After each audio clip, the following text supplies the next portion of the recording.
Que la paz del Señor sea con ustedes, apóstol. Dios te bendiga mucho. Bienvenido. Gracias. Me siento honrado y bendecido. Es un privilegio de parte del Señor poder estar formando parte de esta mesa. Y bueno, Y del llamado de Dios también, respondiendo a su llamado. amén. Y por sobre todas las cosas, el hecho de que estamos creciendo todos en conocimiento, en poder estar viendo ciertas cosas, como recién decía Jonah. Yo hasta el arrebatamiento sabía, pero no sabía el resto de la historia. Es decir, la historia no termina en el arrebatamiento. Ojalá comienza ahí. ahí comienza una historia, la parte celestial. Es como cuando el pueblo de Israel decía que tenía una tierra que fluye leche y miel. Esa fue la primera promesa que Dios le hizo allá al padre Abraham, y la descendencia y todo lo demás. Pero todo el proceso de salir del desierto, de salir de Egipto, de pasar por el desierto y todas las demás cosas que vinieron, ¿verdad?, fueron el camino para esa gran promesa, esa tierra prometida. Hoy nosotros tenemos una nación, una patria celestial, ¿verdad?, que es el símbolo del último párrafo que nosotros le dimos ahí, cielo nuevo y tierra nueva. Pero hay todo un proceso en el medio, porque claro, el Señor está interesado en que nadie se pierda. Entonces, ya hoy lo está haciendo con la iglesia, que nos está adoctrinando, que nos está enseñando, que nos está capacitando, nos está poniendo temor a través del Espíritu Santo que está en nosotros. Pero llegará un tiempo donde ya la iglesia será, ahí sí, el arrebatamiento, será levantada, los muertos resucitarán, la iglesia será tomada, pero queda gente todavía. Y ahí viene un tratamiento muy feroz, muy fuerte, donde aún todavía el Señor va a estar rescatando gentes, entre ellos judíos, ¿verdad?, y gente gentiles todavía, para el encuentro cuando Él venga y vuelva desde el cielo para encontrarse con su iglesia. Amén. Y después, bueno, de todo eso hay un proceso interminable. Pero bueno, bienvenidos a esta 28ª clase, en donde hoy estaremos hablando dos temas fundamentales. El primer tema que se va a estar tocando tiene que estar con un enfoque de lo que es la iglesia, el propósito por el cual Dios la escogió. Ver un poquitito que el tema de las vestiduras, vio, cuando nosotros le decimos que tenemos que prepararnos para el día de la venida del Señor, para cuando venga el arrebatamiento, tiene que ver con las vestiduras. La semana pasada vimos justamente eso. Entonces, es todo un trabajo de Dios en nuestra vida. Y hoy vamos a ver que a figura de lo que es, lo que va a venir cuando sea el arrebatamiento y la preparación que nosotros tenemos que tener en este tiempo para con Dios, esa misma figura aconteció en el Antiguo Testamento cuando ocurrió el tema de los reyes, de los sacerdotes, y vamos a ver las vestiduras que se utilizaban en aquel tiempo. Así que, ¿podemos dar comienzo, apóstol? Sí, amén. Gloria a Dios. Comenzamos con Adán y Eva, ¿te parece? Todo comienza en que Adán y Eva desobedecen a Dios y son echados del paraíso. Eso lo encontramos en Génesis 3, versículos 23 y 24. O sea, si había desobediencia, había una sentencia, había un castigo, y Dios, fiel a su promesa, en lo bueno y en lo otro también, Dios es fiel, porque Él no se engaña a sí mismo, Él cumple, Él es fiel incluso con su palabra y con sus promesas. Dice, Adán y Eva son echados del paraíso y un querubín con espada encendida cuida el lugar. Es decir, que Dios es celoso, le dijo que no tocaran un árbol porque de cierto morirían, y para resguardar o para proguardar el árbol de la vida, entonces los saca de ahí a los dos, pues estaban contaminados, estaban afectados por la desobediencia, y pone querubines, dice la Escritura, para que guarden ese lugar. Y como yo decía en esta tarde, me animo a decir que capaz que a ese lugar es el que nosotros vamos a ir a morar, porque dice que la creación misma será restituida o será liberada a la semejanza de los hijos de Dios, porque ella está bajo sentencia también. Y lo sacó Jehová del huerto del Edén para que labrase la tierra de que fue tomado, Y echó pues fuera al hombre y puso al oriente del huerto de Edén querubines y una espada encendida que se revolvía por todos lados, esto está escrito ahí, para guardar el camino del árbol de la vida, al cual después que seamos arrebatados iremos a probar ese árbol, porque dice que está en la Nueva Jerusalén. Por eso pienso yo que esa Nueva Jerusalén es la Jerusalén que Adán y Eva perdieron, que se recupera. Dice, el primer Adán pierde y el posterior Adán recupera o redime o por decir así la rescata, ¿verdad? Aquí hay un detalle para tener en cuenta. En el huerto del Edén había dos árboles.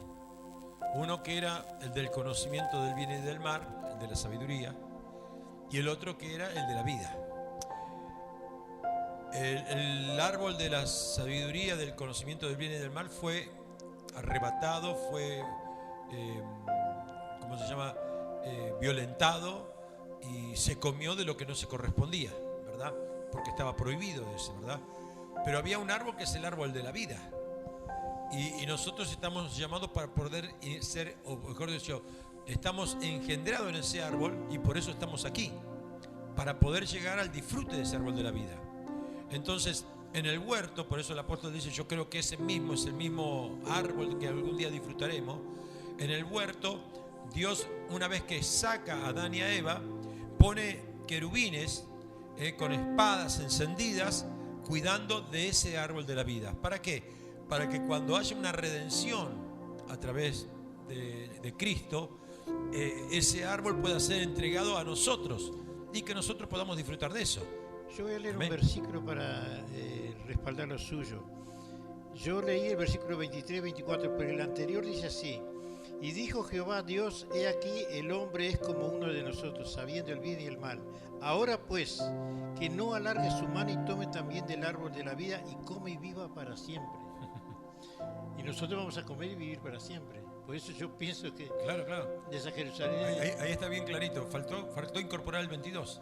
Claro. Como detalle, ¿verdad? Dentro del estudio que tenemos nosotros acá.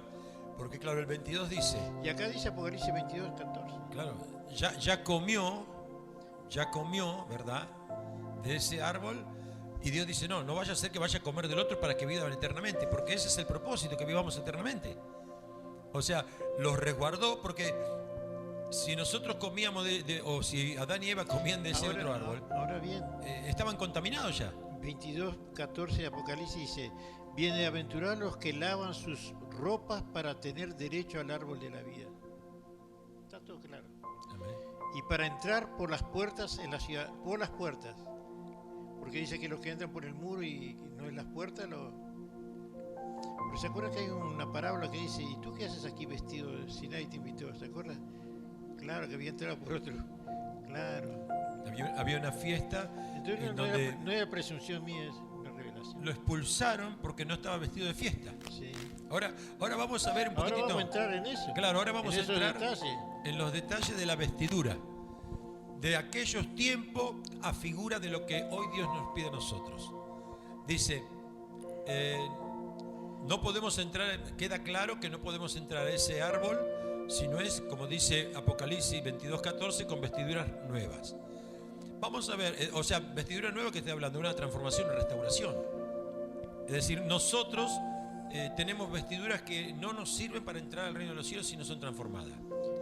Isaías 61:10, escuche, dice, esto es el profeta diciendo, en gran manera me gozaré en Jehová, mi alma se alegrará en mi Dios, porque me vistió con vestiduras de salvación. Amén. ¿Cuántos dicen amén? Amén.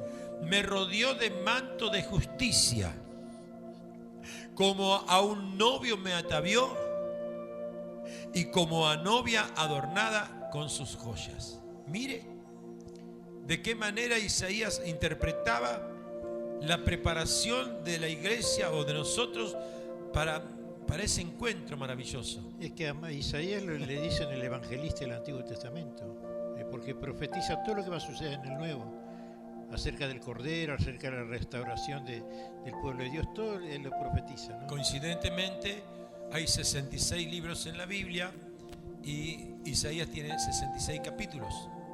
Y se dice que en Isaías está toda la representación desde el Génesis De toda la Biblia. hasta el Apocalipsis. Eso es un detalle aparte. Seguimos con la vestidura apóstol.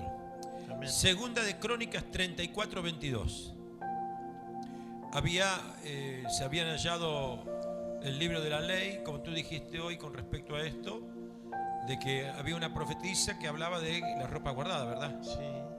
Dice así, léelo tú. Entonces Hilcías, esto es 2 de Crónicas 3:4-22. Entonces Hilcías y los del rey fueron a Hulda, profetisa, mujer de Salum, hijo de Tikva, hijo de Arás, guarda de las vestiduras, escuche bien, la cual moraba en Jerusalén, en el segundo barrio, y le dijeron las palabras antes dichas. Es decir, que el detalle ahí de ese versículo que leí es guarda de las vestiduras, o sea que había roperías para las ropas de los sacerdotes, que los sacerdotes no oficiaban con cualquier ropa, sino con ropas exclusivamente para el servicio, ropas de santidad, ropas blancas y de un hilo especial. O sea, Dios era muy detallista.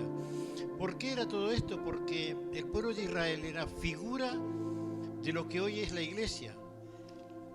Todas las figuras del Antiguo Testamento dice que son sombra de la realidad. Nosotros estamos viviendo una realidad, por eso tenemos que ser más responsables y más comprometidos con lo que estamos siguiendo, aprendiendo y también discerniendo de la palabra, ¿entienden?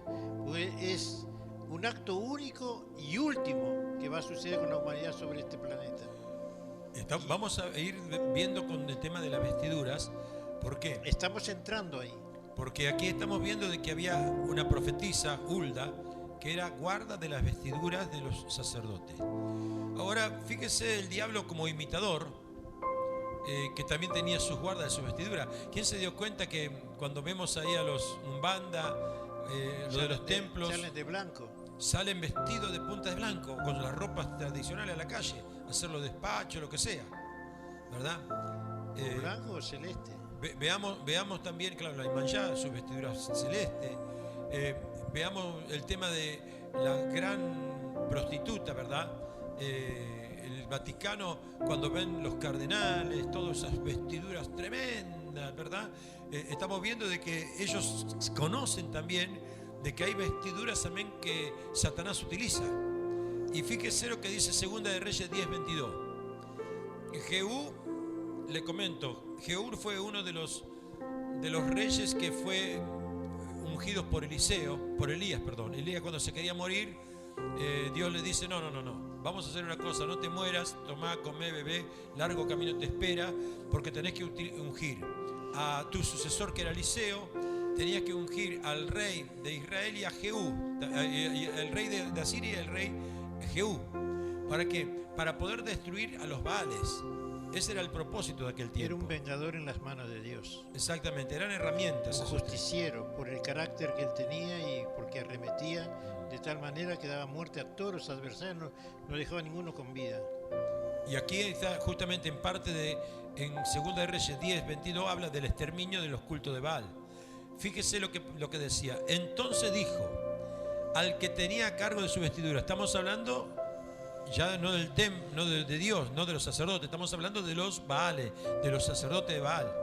Dice, entonces le dijo al que tenía a cargo las vestiduras, saca las vestiduras para todos los siervos de Baal. Y él sacó las vestiduras. O sea, ¿qué queremos decir? El tema de las vestiduras es muy, pero muy fuerte.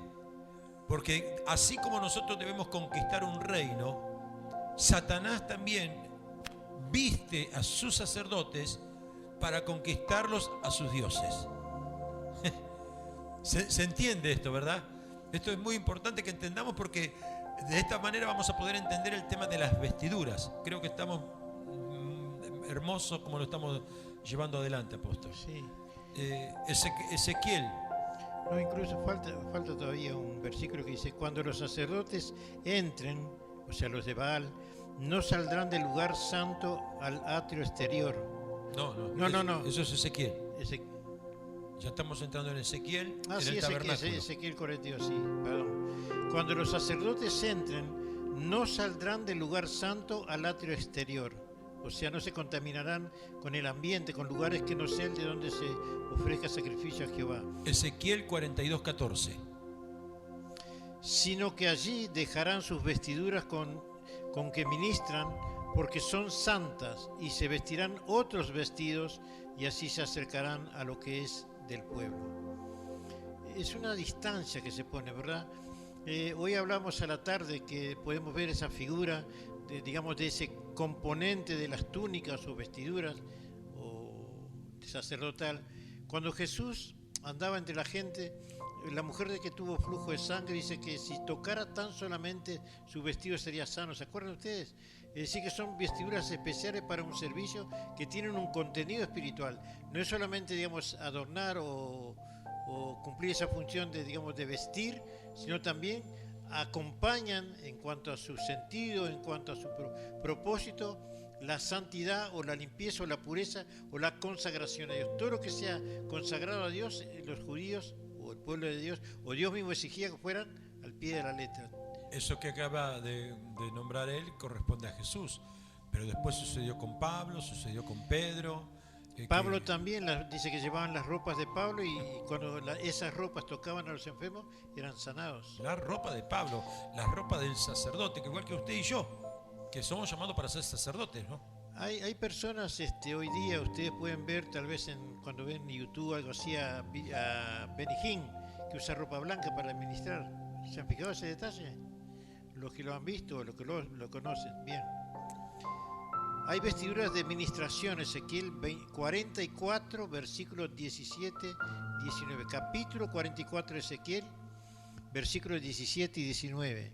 Así es. Y cuando entren, otra vez, y cuando entren por las puertas del atrio interior, es una de las divisiones que tenía el tabernáculo, se vestirán vestiduras de lino, no llevarán sobre ellos cosas de lana, cuando ministren la puerta del atrio interior y dentro de la casa.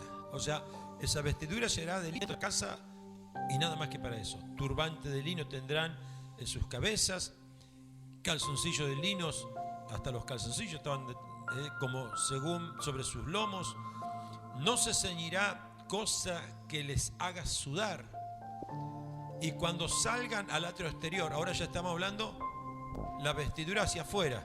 Hacia adentro, esa vestidura de lino especial, pero dice, y cuando salgan al atrio de afuera, al pueblo, o sea, una cosa es cuando estaban en las cosas santas y otra cosa es cuando estaban en el contacto con el pueblo. Ya la vestidura tenía que tener mucho cuidado. Entonces dice, cuando salgan al atrio exterior, al atrio de afuera, al pueblo, se quitarán las vestiduras con que ministraron y las dejarán en la cámara del santuario, o sea, adentro. Ni salían de adentro del santuario. Sí, una ropería especial. Y se vestirán de otros vestidos para no santificar al pueblo con su vestidura. Mira vos, qué distanciamiento que tenían en aquel tiempo, ¿verdad? Qué distanciamiento que tenían, que no querían que esa ropa toque el pueblo porque lo iba a santificar. Claro, estamos hablando de esto es un diseño de una ordenanza de parte de Dios. Es un diseño espiritual. Es una ordenanza. Porque nosotros hoy no entramos al lugar o sea, dice aquí cámaras del santuario, pero a través de la oración, cuando nos ponemos a orar, nosotros estamos entrando a esos lugares, no físicamente, pero espiritualmente estamos invadiendo ese espacio que se ha abierto con la muerte de Cristo en el Calvario, cuando se rompió el velo en dos, ¿se acuerdan? Dice que se abrió para que tengamos acceso al lugar santo. Y al lugar santísimo va Jesús, que es el sumo sacerdote nuestro, según el orden de Melquisedec, según nos explica todo el libro de Hebreos. Son figuras reales de lo que hoy se está viviendo. Ya estamos viviendo esto, no es que va a ser cuando la iglesia sea arrebatada, sino que estamos viviendo eso. Somos el cuerpo de Cristo aquí, ahora. Somos sacerdotes, no es que vayamos a ser. Capítulo 1, versos 5 y 6 de Apocalipsis dice, nos hizo, no que nos va a hacer, y reyes y sacerdotes para Dios su Padre. Y también dice allí en la epístola de Pedro, sed santos porque yo soy santo, pues somos nación santa, pueblo escogido para ser sacerdotes. El otro día vimos que justamente cuando nos teníamos que preparar antes de que el día sea tarde, que fue la clase anterior, antes de que sea tarde, se llamaba así, hubo un lugar en donde hemos leído nosotros, en donde Dios decía de que había que prepararse, santificarse, cuerpo, mente, alma y espíritu. Estas son nuestras vestiduras hoy. Es decir, aquí estamos hablando en lo natural, vestiduras de los sacerdotes de aquel tiempo, porque había un lugar físico, pero hoy la tierra es nuestro lugar. Y nuestra casa es nuestro lugar, nuestro trabajo es nuestro lugar, donde nos movemos es nuestro lugar. Entonces tenemos que entender, ¿verdad?, que nosotros somos los sacerdotes, que esas vestiduras están en nosotros y nosotros debemos tenerlas en esas condiciones. Nuestra mente, nuestro cuerpo, nuestra alma, nuestro espíritu, ¿para qué? Para que sean vestiduras sacerdotales preparadas para la promesa. Amén. Acuérdense lo que leyó recién el apóstol en Apocalipsis 22:14, de que Él cambiaría nuestras vestiduras, o 14:22. 22:14, que Él cambiaría nuestra vestidura para poder comer del árbol de la vida. Entonces, ese es el tema, que Dios en este proceso que nosotros vivimos, que la iglesia vive, estamos aprendiendo a cambiar cada aspecto de nuestra vestidura para poder, ¿qué?, comer de ese árbol, de esa promesa. Por eso es que hay una lucha. Usted imagínese que si Satanás viste a sus siervos con vestiduras, él sabe del poder de las vestiduras, él sabe de la identificación de las vestiduras, ¿verdad? O sea, combate con respecto a eso. Mire, él sabe que si en nosotros hay vestiduras viles, esos vestidos que nosotros tenemos como sacerdotes, si fuese vestiduras viles, él sabe que él lleva las de ganar. Pero si nosotros nos vestimos con vestiduras sacerdotales, como dice la palabra, él sabe que pierde. Él lo sabe perfectamente. Entonces, por eso que en ciertos aspectos hay una lucha constante de Satanás contra la iglesia y contra el cuerpo de Cristo, para que no se vista de las vestiduras. ¿Cómo que dice el Señor? Que hoy leímos al novio, que decía que le habían al novio, ¿cómo era? Al novio le daría atavíos y a la novia le adornaría con joyas. Ese es maravilloso. Había un sumo sacerdote, Josué, de la casa de Sadoc, si no me equivoco. Hijo de Nun, Josué. No, pero ese es el otro. El sumo sacerdote Josué. Esto está en Zacarías capítulo 3. Versículo 3 al 5. Se los voy a leer. Yo estaba buscando apóstol y dice, ¿quién subirá al monte de Jehová y quién estará en el lugar santo? El limpio de manos y puro de corazón, el que no ha elevado su alma a cosas vanas, ni jurado con engaño. Él recibirá bendición de Jehová y justicia del Dios de salvación. Tal es la generación de los que buscan su rostro, oh Dios de Jacob. Aleluya. Salmo 24. Anótelo también para poder leerlo después. Les voy a leer entonces Zacarías para que vea qué pasó con Josué, que estaba vestido con vestiduras normales.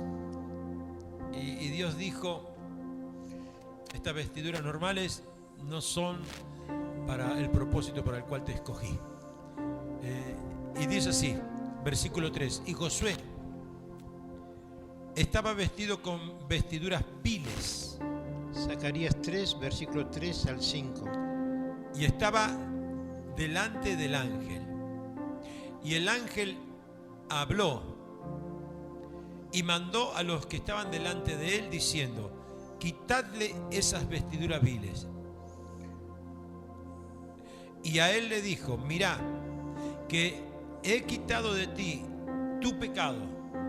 Lo vil está relacionado con la carne. Las vestiduras viles está relacionada con la carne. La carne nos lleva al pecado, no nos lleva a la santidad. Amén. Entonces dice, quitadle esas vestiduras viles.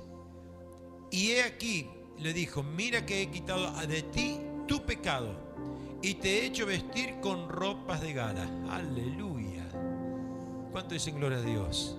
Similar y después le dijo, similar al hijo pródigo. Claro, ahí como el hijo pródigo estaba con ropas viles. Y él lo mandó a lavarse y cambiar de ropa y calzado. Y le puso anillo de honra, de reconocimiento real. Y a su nombre. Y después dijo, pongan mitra limpia sobre su cabeza. Y pusieron una mitra limpia sobre su cabeza y le vistieron las ropas y el ángel de Jehová estaba en pie. Amén. ¿Se entendió en este repaso de las vestiduras lo importante que es el proceso de prepararnos? Es un proceso. Es un repaso muy elemental, es un vuelo de pájaro, que decimos así, es mucho más profundo. Pero ustedes ya van teniendo la idea y después en su casa Dios les va a ir dando elementos, o usted cuando se ponga a leer va a encontrar detalles. La Biblia hay que leerla despacio y palabra por palabra ir escudriñándola, porque nos van hablando de todos estos detalles importantísimos y imprescindibles para servir a Dios, o honrar a Dios o adorar a Dios, porque todas esas cosas hacemos con cada acción, con cada actitud que hacemos. Delante de Dios tiene un sentido espiritual, una razón espiritual, un porqué espiritualmente. O sea que entendamos que este proceso... Y si yo tengo la ropa limpia, ¿qué tengo que hacer? Limpiarlas por la sangre de Cristo. Arrepentirme, humillarme y nada más que eso. Es decir, Él está dispuesto a lavar nuestras vestiduras cada vez que nosotros nos arrepintamos. Es sencillo. Es decir, esa es la oportunidad que tenemos. Cuando el otro día enseñamos de que no sabemos a qué hora va a venir, cada día tenemos que humillarnos al Señor y pedirle, porque si no pecamos de una forma u otra, el mundo hace que muchas veces nuestra vida se contamine nuestras vestiduras. Entonces, ¿cuál es la respuesta? Eso no te hace que seas ni mejor ni peor. Todo lo tenemos que hacer, Eso lo tenemos que hacer todo. Todos los días, terminar nuestros días, decirle, Señor, lava mi vestidura, prepara mi vestidura, porque yo no sé la hora que tú vendrás. Yo no sé cuándo será el sonar de la trompeta, no sé cuándo tú te harás con voz de arcángel y de orden para que nos levantemos o para que podamos estar contigo, ¿verdad? Y nuestra lámpara tiene que estar preparada. ¿De qué manera preparas tu lámpara? Si no hay aceite. Los judíos en el tiempo de Jesús eran precisos hasta en el polvo que calzaban sus zapatos. Cuando iban al lugar donde había gentiles, después ellos sacudían sus pies porque entendían que estaban contaminados por el polvo del piso de donde estaban los que no eran justos o judíos o hebreos. Y es una práctica de los testigos de Jehová hoy en día. Sí. El testigo de Jehová, vos no lo atendés y lo vas a ver que vas a sacudir los pies delante de la puerta tuya. Es verdad, es verdad. Bueno, vamos a pasar a un segundo tema acá. Jesús estableció una iglesia con sus discípulos basado en... Ponga eso. Jesús estableció una iglesia con sus discípulos. Es darle una corporeidad o digamos una declaración o poder distinguir qué es la iglesia, cuál es la función de la iglesia, de qué está hecha, cuál es su trabajo, de qué está formada, para qué Dios la estableció. ¿La iglesia estaba en el Antiguo Testamento o es solamente del Nuevo Testamento? Es una pregunta que tenemos que definirla. La iglesia la estableció Jesús. Nuevo Testamento. Antiguo Testamento no había iglesia, tampoco estaba Jesús en el Antiguo Testamento. Y estamos absorbiendo algo único para la iglesia. Dice que los ángeles anhelan saber cosas que nosotros sabemos, pero eso se revela a la iglesia. Por eso tenemos que estar al toque, como dice la Escritura. Amén. Capítulo 13 de Mateo dice así. Los discípulos le preguntaron a Jesús, Señor, ¿por qué les hablas a la gente en parábolas? Dice, porque a vosotros es dado a conocer los misterios del reino. Capítulo 13, versículo 13. Mateo. Vuelvo a decirles, Jesús estableció una iglesia con sus discípulos basada en principio, espíritu y vida. Él les dio a través de sus enseñanzas esas tres cosas. Principios, le dio espíritu y le dio vida. Dice, Moisés dijo tal cosa, pero yo os digo, o sea, como retomando una nueva dirección. Entonces, ¿la imagen en cuál es? Jesús estableció una iglesia con sus discípulos, pero él fue. Entonces, a través Ahora, Sí, Él puso principios, espíritu y vida, porque Dios decía, porque hay un pasaje en San Juan que después Él dice así: vendré y os tomaré a mí mismo. La iglesia es parte del cuerpo de Él, somos su cuerpo, por eso tenemos que tener, digamos, esa misma sustancia, ese mismo espíritu, esa misma vida. No somos independientes de Jesús, somos dependientes, vivimos porque estamos en Él. Si salimos de Él, dice, sin mí nada podéis hacer. ¿Se entiende? Es interesantísimo eso, que somos privilegiados, somos parte del Dios hecho carne, el Dios espíritu que se hizo carne. Y nosotros somos uno con Él, como Él es uno con su papá, o fue con su papá uno. Amén.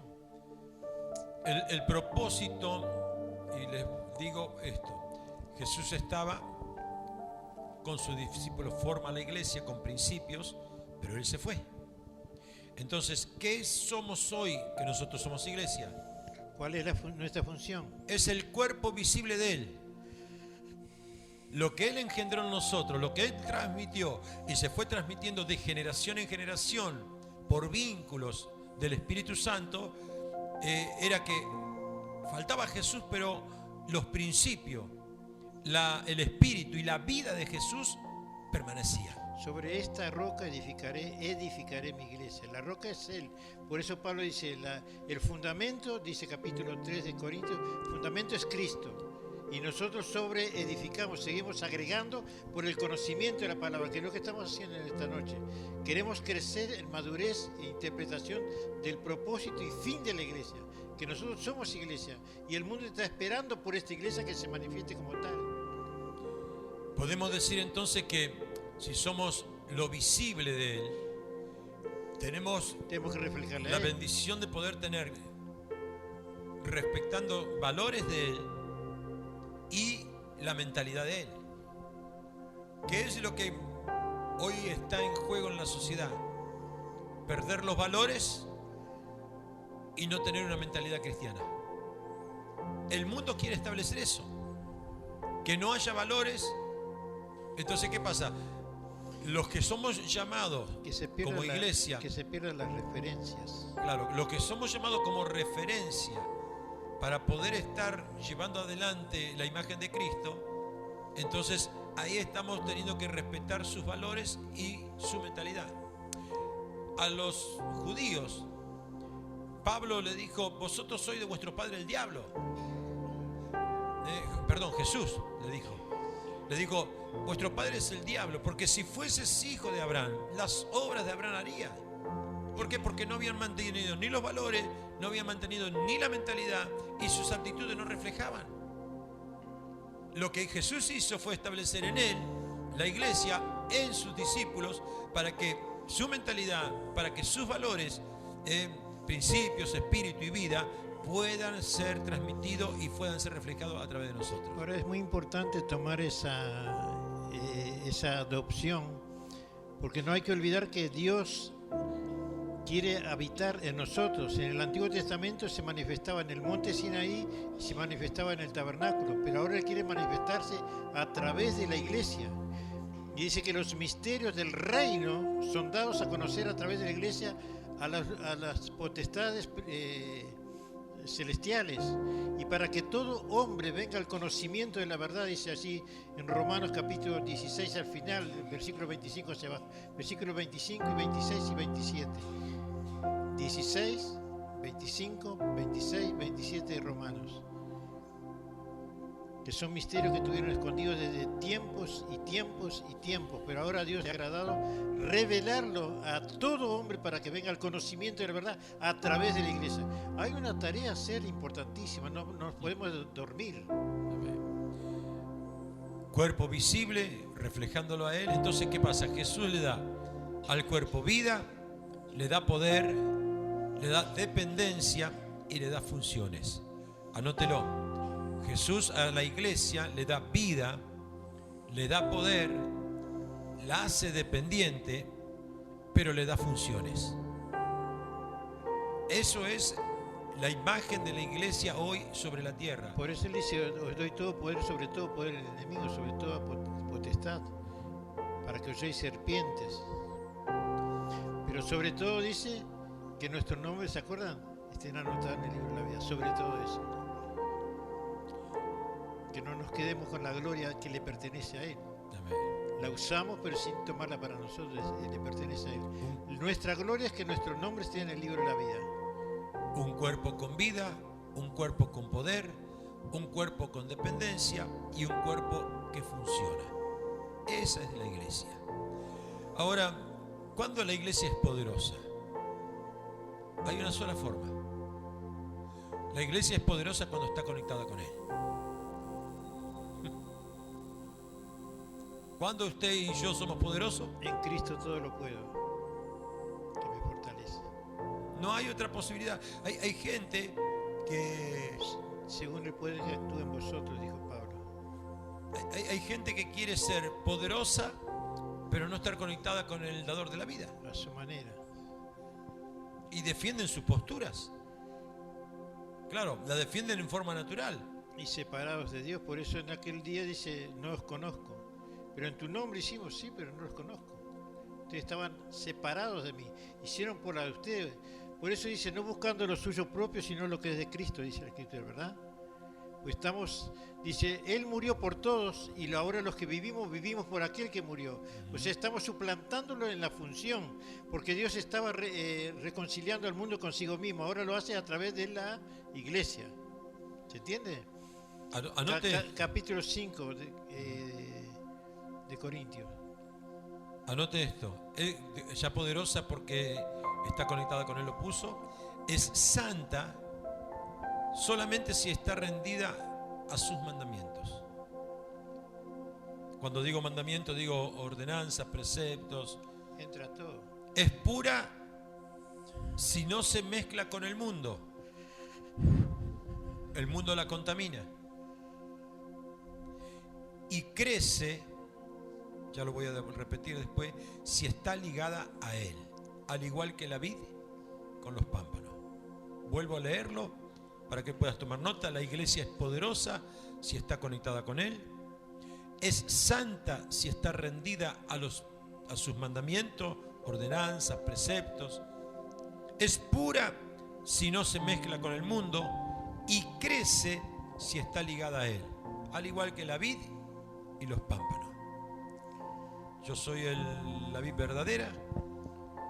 El que está en mí llevará muchos frutos. Dí conmigo, muchos frutos.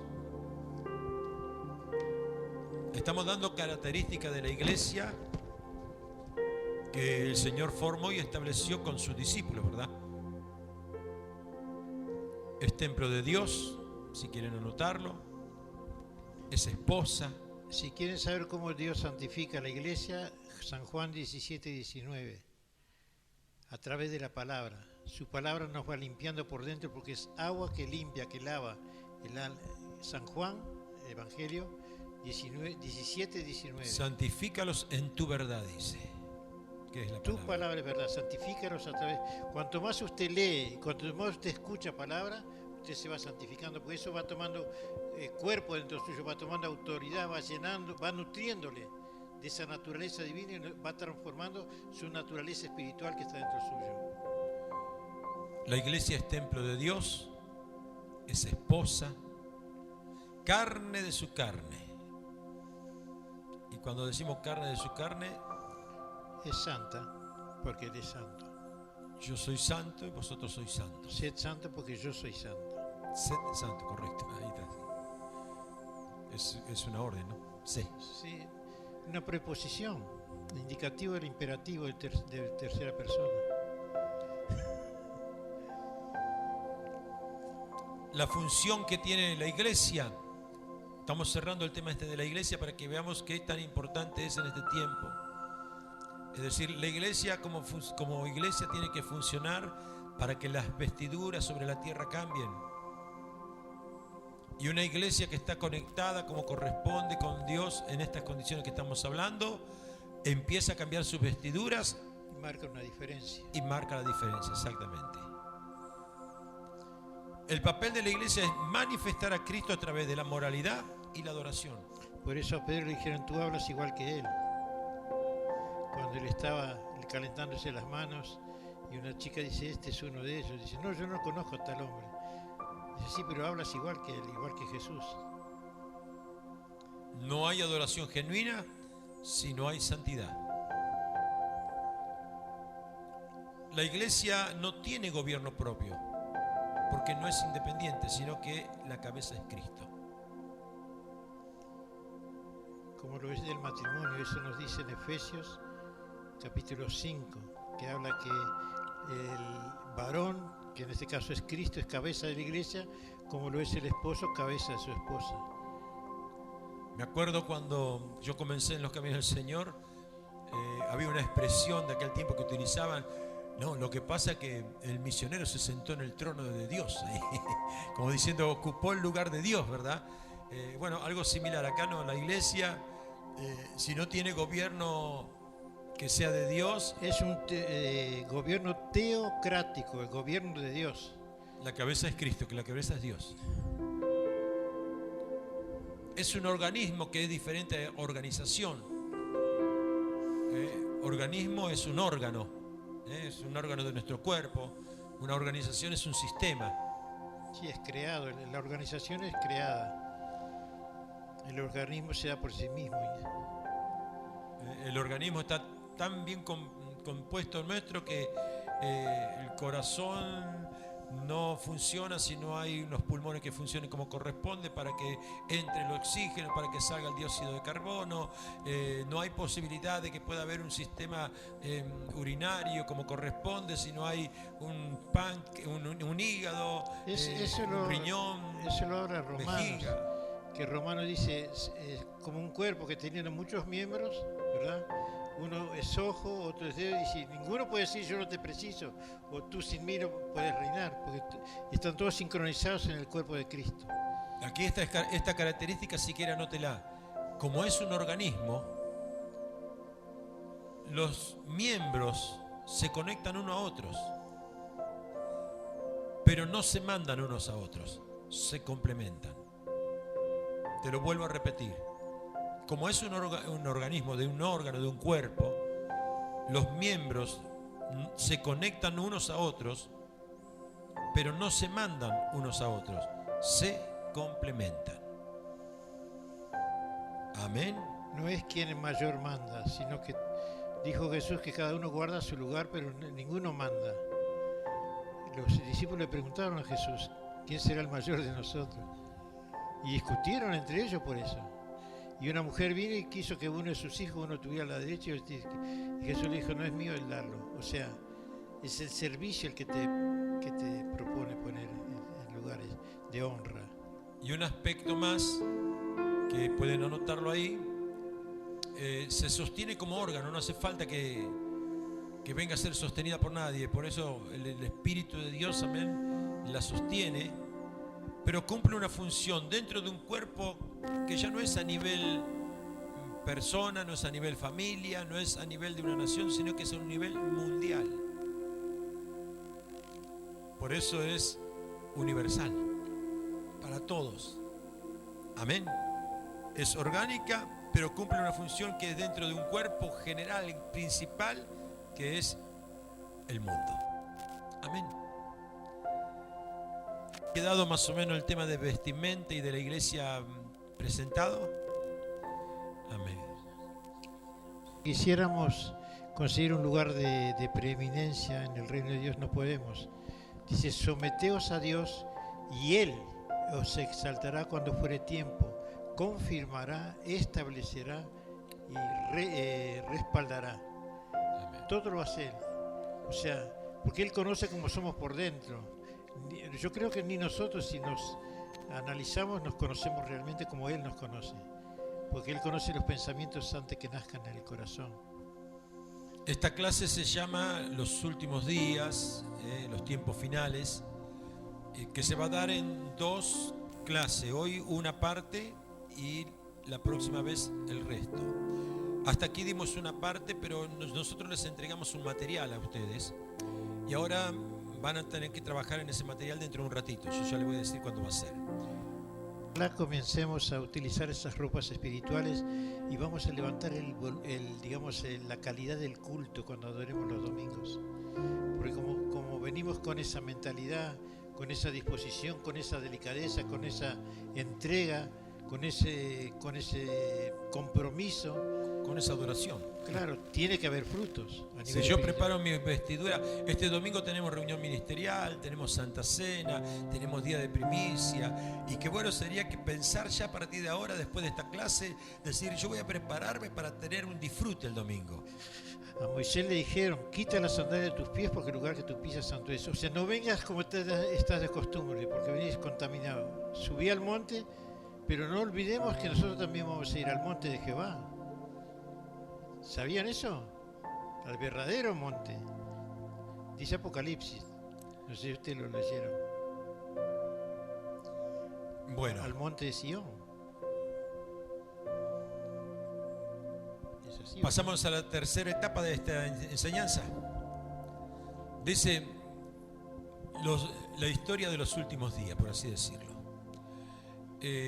Hoy vamos a estar desarrollando, yo le voy a decir los pasos que se van a estar viendo en esta clase y en la próxima. Los días, primero ponga días previos al arrebatamiento. Días previos al arrebatamiento. Segundo, arrebatamiento. Anótelo para que después pero anótelo para tener el orden. Días previos al arrebatamiento. El segundo paso del arrebatamiento. Tercero, la tribulación, y el cuarto, la gran tribulación. Días previos, arrebatamiento, tribulación, gran tribulación. En la tribulación y en la gran tribulación va a haber un personaje que es el anticristo, que le vamos a dar un espacio especial para poder estar identificándolo. Y luego de que el anticristo sea derribado, va a comenzar un tiempo de la venida gloriosa de Cristo. Otro punto, venida gloriosa de Cristo. El tiempo del milenio. El tiempo del famoso juicio final.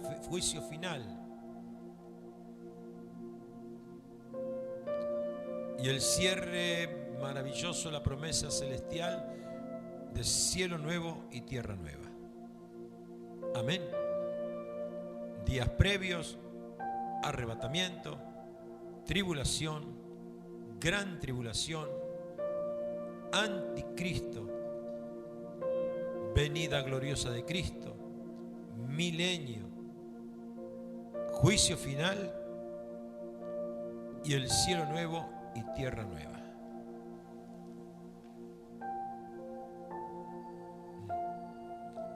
Amén. Dentro del material que ustedes tienen, ustedes se van a encontrar con varios aspectos dentro de cada uno de los títulos que nombré recién.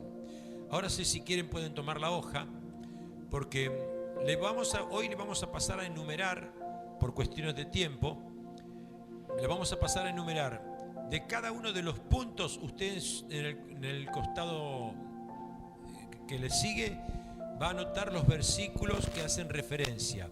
Hoy me preguntaron, ¿qué tiene que ver estos versículos? Bueno, entonces, el título que identifica cada una de las etapas que les acabo de nombrar va a hacer referencia a algo en especial. Amén. Entonces, ahí le vamos a dar, como corresponde, los versículos bíblicos. En los días previos, les comento, días previos y día del arrebatamiento ya tuvimos enseñanza, así que bueno, es en cierta forma refrescar parte de lo que ya hemos visto. Primer punto que hemos tenido ahí en los días previos al arrebatamiento: aumento de los falsos profetas. Mateo 24, versículos 4 y 5. Allí es cuando justamente hablaba el libro de Mateo: no os dejéis engañar porque se levantarán engañadores. ¿Quién recuerda? Amén. Así que esa es una referencia. El punto siguiente es el aumento de delitos y desacatos a la ley de Dios. Estos son símbolos, son aspectos que se van a estar manifestando antes del arrebatamiento. La iglesia se desordena. Pero bueno, aquí en el mismo libro de Mateo, capítulo 24, versículo 12, del 37 al 39, por ejemplo, también de Mateo 24. Primera de Timoteo 4:1 y segunda de Timoteo 3 del 1 al 8.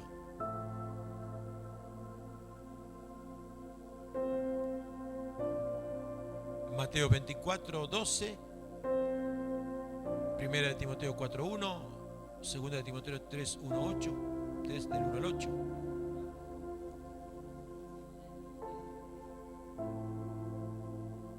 Del 1 al 8. Se los digo una vez y lo vuelvo a repetir.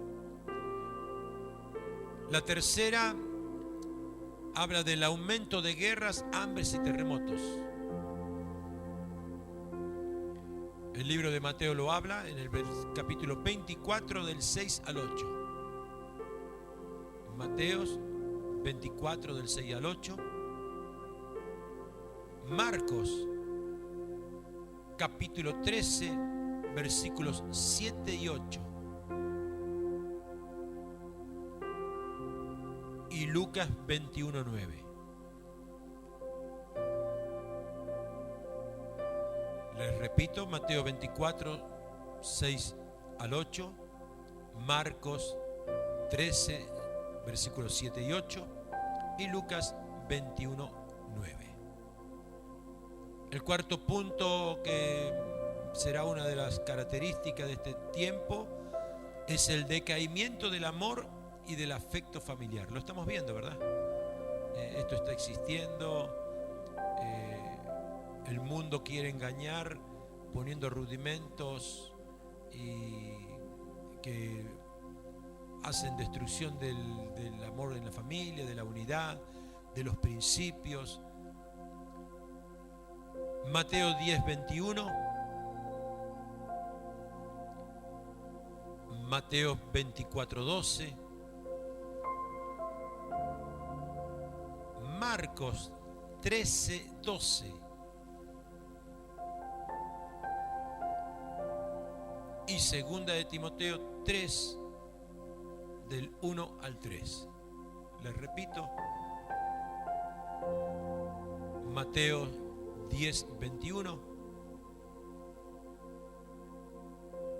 24:12, Marcos 13:12 y segunda de Timoteo 3 del 1 al 3. ¿Correcto? El punto siguiente, que está anunciado como parte previa al arrebatamiento, habla de una persecución gravísima sobre el pueblo de Dios, que no tiene que ver con la tribulación, pero ya hay persecución. La persecución en el tiempo de la tribulación y de la gran tribulación será peor todavía. Y ya después le voy a explicar por qué, o se lo explico ahora. Hoy por hoy, la persecución que nosotros tenemos, contamos con la ayuda del Espíritu Santo. Pero cuando venga el tiempo de la tribulación y de la gran tribulación, el Espíritu Santo será quitado. Entonces ya los hombres tendrán que soportar, no con la ayuda de Dios, sino por su fuerza, por sus convicciones, por los principios que hayan tenido, por la fe que por ahí muchos tendrán. Habrá muchos creyentes que no se salvaron en el arrebatamiento y se salvarán después. Habrá judíos que se arrepentirán y reconocerán a Cristo. Pero por eso es que le estoy diciendo, la tribulación de este tiempo no se compara a la tribulación de la gran tribulación y de la propia tribulación. Sí, porque ellos van a pagar con sangre, porque van a tener que luchar con fuerzas naturales. porque lo que sostiene todavía el orden en la tierra es el Espíritu Santo que está en la iglesia. Cuando la iglesia sea sacada, el Espíritu Santo ya no tiene función acá. Entonces los que se convenzan que Jesucristo es Rey, que Jesucristo es el Señor, van a creer, pero van a tener que pagar con su vida ese tipo de creencia. Van a ser salvos por fe. Cuando le hablamos al principio de la formación de la iglesia, Jesús lo hizo con sus discípulos. Y Él les dijo, me iré yo y mandaré otro consolador. ¿A quién? A la iglesia le dijo.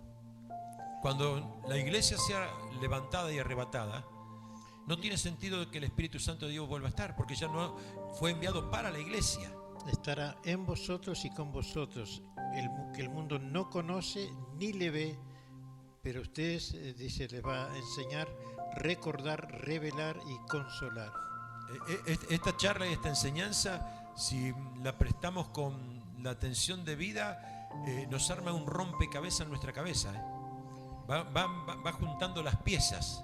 Son elementos importantísimos, porque es la función que nos toca a nosotros mientras estemos sobre esta tierra. Los días que nos restan a cada uno de nosotros tenemos que cumplir esa función, porque Dios nos va a pedir cuenta lo que nos puso adentro y ni siquiera nos enteramos que estaba ahí. Me falta decirle los versículos de la persecución, que son Mateo 10, 22 y 23. En las manos de Dios somos más de lo que pensamos. Mateo 24, 9 y 10. Por eso Pablo dijo, ay de mí si no predico. Marcos 13, 13. Y Juan 15, 19 al 20. Estimo que cuando Juan está hablando de eso es cuando Jesús decía, ellos no son del mundo, pero no los quita del mundo. Cuídalos. El punto siguiente, ¿le puedo repetir eso? Marcos 10, 22 y 23. Marcos 24, 9 y 10. Perdón, Marcos no, Mateo. Mateos. Marcos 13, 13, eso sí. Juan 15, 19 y 20. Esos son los que le acabo de dar. El punto siguiente, los que permanecen firmes serán salvos. Estamos hablando antes del arrebatamiento. O sea que va a haber una tribulación, va a haber una persecución, que no es la tribulación, pero hay que permanecer firme. Principio. O sea, los principios de dolores que hablábamos la semana pasada. Los que permanezcan firmes serán salvos. Mateo 24, 13 y Marcos 13, 13. Ahí hay dos versículos. Mateo 24, 13 y Marcos 13, 13. Se predicará el Evangelio a todo el mundo, lo dijo el Señor, antes de su venida, antes del arrebatamiento, será predicado el Evangelio a toda parte de la tierra. Eso está en Mateo 24, 14 y en Marcos 13, 10. Mateos 24, 14 y Marcos 13, 10. Y el último punto de esta primer parte, que son los últimos días de la preparación, antes del arrebatamiento, dice que se derramará el Espíritu sobre todo el pueblo de Dios. Y eso lo ubica en Hechos, capítulo 2, verso 17 al 21, y Hechos 2, 38, 39.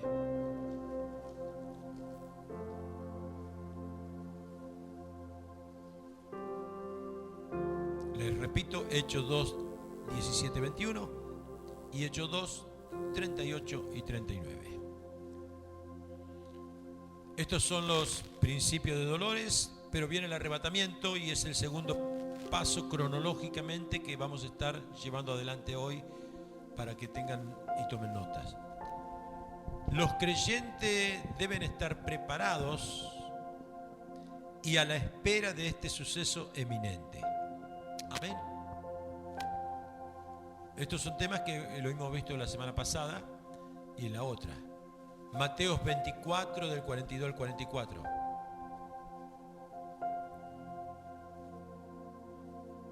Y Mateos 25 del 1 al 13. Estos versículos son dados para hacer un estudio, digamos, sistemático y cronológico. Romanos 13:11. Filipenses 4:5.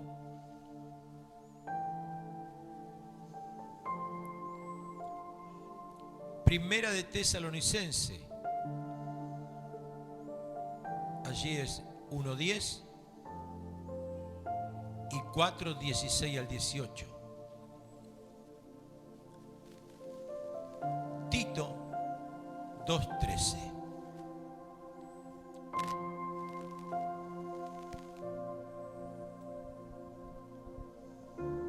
El punto siguiente dice que Cristo vendrá de improviso. Lo cantamos el otro día, como ladrón en la noche, ¿se acuerda? Ya que no puede calcular el tiempo preciso, ¿verdad? En realidad, no se puede calcular. Y ahí estamos, Mateo 24:36, 24:42, 24:44, Mateo 25, 5 al 7.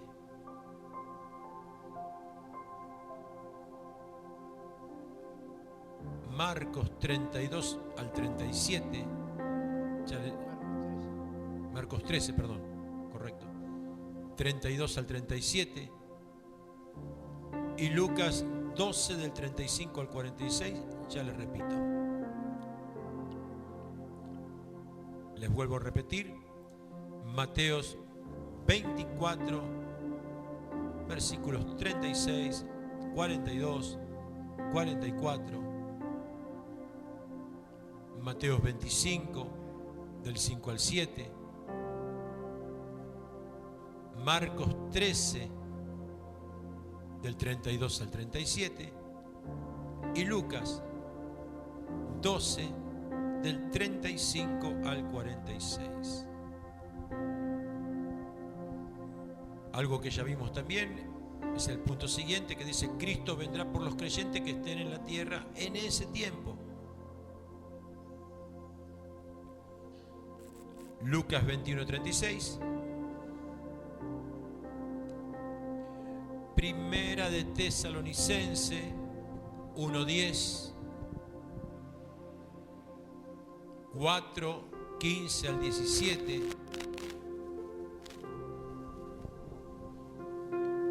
Segunda de Tesalonicense 2:1. Y Apocalipsis 3, 10 y 11. 3, versículos 10 y 11. Ya repito. Cristo vendrá por los creyentes que estén en la tierra en ese tiempo. Cualquier cosa me pide, yo se lo doy, Graciela. Lucas 21:36. Primera de Tesalonicense 1:10. 4 del 15 al 17. Apocalipsis 3, 10 y 11. ¿Les había dicho segunda de Tesalonicenses también? 2:1. Bueno, segunda de Tesalonicenses 2:1 también. No recordaba. Para la gloria del Señor, acá hay una buena que dice que los creyentes escaparán de la ira venidera, la tribulación. Amén. Los creyentes escaparán de la tribulación y gran tribulación. Gloria a Dios por eso. Que hay tanta confusión y tantos mensajes equivocados por ahí. Búsquelo en Lucas 21:36. Primera de Tesalonicenses 1:10 y 5 del 2 al 9. Y en Apocalipsis 3, 10 y 11. Ya les repito. Lucas 21:36. Primera de Tesalonicenses 1:10. 5 del 2 al 9. Y Apocalipsis 3, versículos 10 y 11.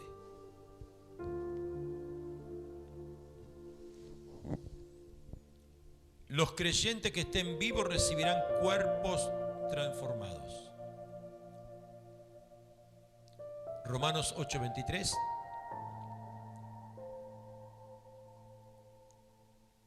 Primera de Corintios 15, del 51 al 54, que bastante lo hemos recorrido. Primera de Corintios capítulo 15, y le vuelvo a repetir, Romanos 8:23 y Primera de Corintios 15, 51 al 54. El punto siguiente es muy similar, que tiene que ver con la misma parte. Los creyentes que hayan muertos antes del suceso resucitarán e irán al encuentro de Cristo. Ahí es cuando se abrirán el sepulcro, el Señor al sonar de la trompeta con voz de arcángel y voz de mando, dice la palabra del Señor. Eso es donde está en Primera de Corintios 15, 50, 55 y Primera de Tesalonicenses 4, 16, 17.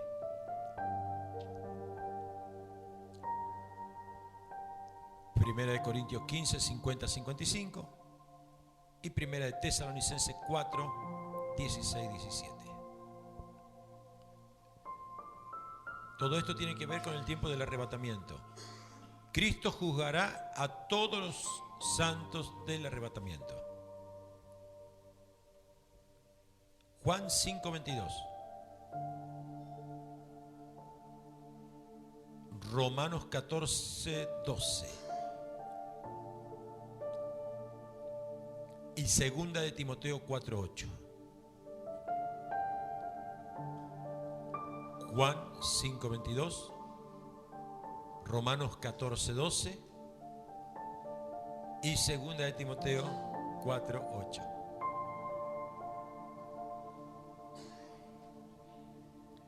Se juzgará a los creyentes según sus obras. Eclesiastés 12:14. Ya con ese lo hemos repasado, lo hemos estudiado. Era uno de los últimos versículos del libro de Eclesiastés. Sean buenas, sean malas, estén visibles o encubiertas. ¿Quién recuerda eso? Toda obra será juzgada. Eclesiastés 12:14. Los creyentes fieles recibirán recompensa. ¿Cuántos dicen amén? Aleluya. Vuelvo a repetir, los creyentes fieles recibirán recompensa. Gloria a Dios. Mateos, ya estamos terminando. Mateos 5, 11 y 12. Lucas 19, 12 al 19. Lo maravilloso que habla Gálatas 6, del 8 al 10.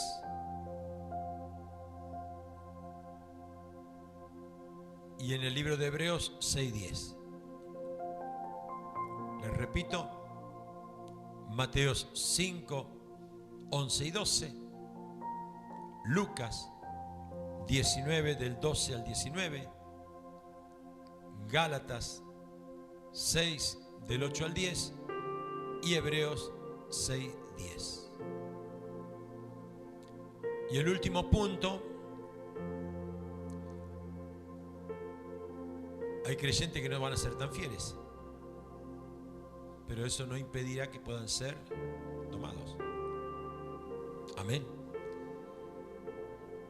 Los creyentes infieles no serán condenados, pero recibirán una menor recompensa. Conforme sus obras, ya dijimos recién en Eclesiastés 12:14. Pero en 1 Corintios 2, 13 al 15,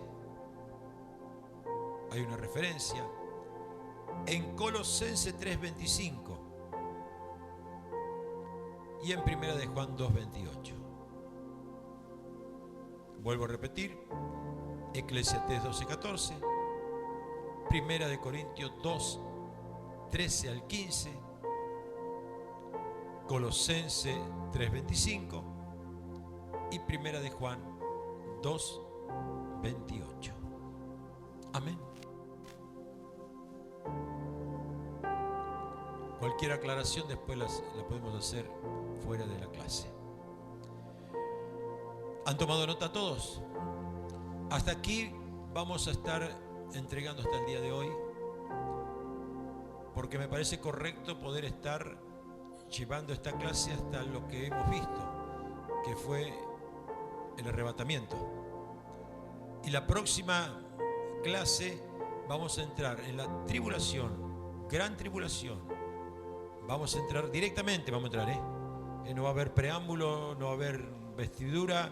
Vamos a entrar así, ya explicando tribulación, gran tribulación. Vamos a estar hablando del anticristo y vamos a hablar de la venida gloriosa de Cristo, del milenio, del juicio final y del cielo nuevo y la tierra nueva. Amén. Así que hasta aquí le hemos entregado en el día de hoy. No tiren esa hojita, sino que léanla y busquen los versículos. Tómense un tiempo especial que va a ser de mucha, mucha bendición. Oramos a Dios, apóstol, ¿le parece? Teología de la pesada es esta. Amado Padre Celestial, te estamos agradecidos y sin palabras para poder, Dios mío, valorar lo que tú nos das, lo que tú te has importado por rescatarnos, por transformarnos y llevarnos eternamente contigo, sin culpas de pecado, con una conciencia limpia y libre a través de la preciosa, gloriosa sangre de Jesús. Señor, gracias que esta paz pueda seguir, Señor, estando en nuestros corazones, para que podamos en nuestra casa seguir estudiando estos versículos, alimentándonos y confirmando nuestra fe, solidificándola, Señor, en tu palabra. Tu palabra es verdad y el conocimiento de esta verdad nos hará libres. Gracias. En el precioso nombre de Jesús, no permitas que perdamos la riqueza de este estudio.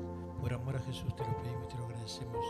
Bendice al apóstol por su esfuerzo, por su entrega, por su fidelidad, por su transmisión, por su impartición. La gloria recíbela tú, Señor, ahora y siempre.